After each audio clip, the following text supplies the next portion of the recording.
দেখা যাক শেষ হাসিটা কে হাসে। বলে না 12 তারিখ দেখা যাবে শেষ হাসি কে হাসে। না না, খোদার কসম, আখিরাতে হাসরের মাঠে দেখা যাবে শেষ হাসিটা কে হাসে।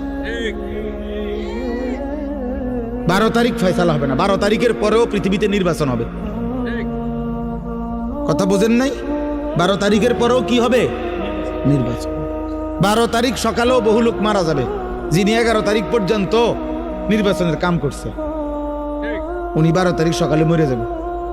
শুনবেন, 12 তারিখ সকাল 10টা বাজেও লোক মারা যাবে, 12 তারিখ দুপুরবেলাও লোক মারা যাবে।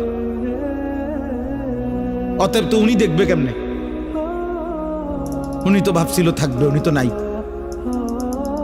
অতএব আমরা যেমন দুনিয়াতে বলি দেখা যাক শেষ হাসিটা কার, আল্লাহ বারবার কোরআনুল কারীমের মধ্যে বলছে, বান্দা শেষ হাসিটা মুত্তাকির, ওয়াল আকিবাতু লিল মুত্তাকিন। এই যে কোরআনের আয়াত, এই কথা আল্লাহ বারবার বলছে, ফাসবির ইন্নাল আকিবাতা লিল মুত্তাকিন। আল্লাহ বলছে, বন্ধু একটু সবর করেন, আমি আল্লাহ বললাম শুভ পরিণাম, উত্তম পরিণতি মুত্তাকিদের জন্য। শেষ হাসি মুত্তাকি হাসি। ফালিয়াউমাল্লাযীনা আমানু মিনাল কুফফারি ইয়াদহাকুন। কোরআন শরীফের আয়াত। আল্লাহ বলে, সেদিন হাসরের দিন আমার সমস্ত ইমানদার বান্দা বেঈমান কাফের নাফরমানদেরকে দেখে হাসবে। 1 লক্ষ ওয়াজ মোবাইলে শুনবার চাইতো সরাসরি এর বরকত বেশি।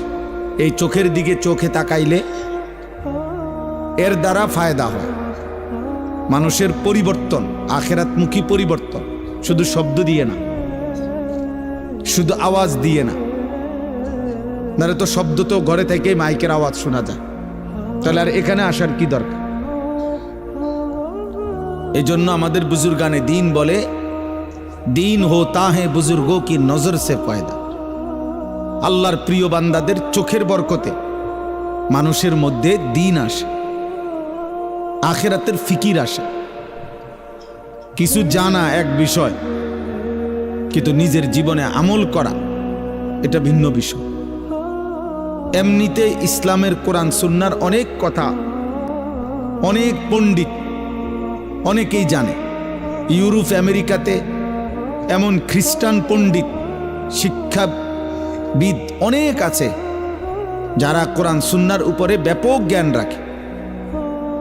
অনেক মুস্তাশরিকিন আছে যাদেরকে ওরিয়েন্টালিস্ট বলে, প্রাচ্যবিদ, যারা যদিও ইউরোপিয়ান কিন্তু আমাদের এই আরব বিশ্ব, মধ্যপ্রাচ্য উপমহাদেশ এদিক নিয়ে গবেষণা করে, কোরআন সুন্নাহ ইসলাম মুসলমান নিয়ে গবেষণা করে।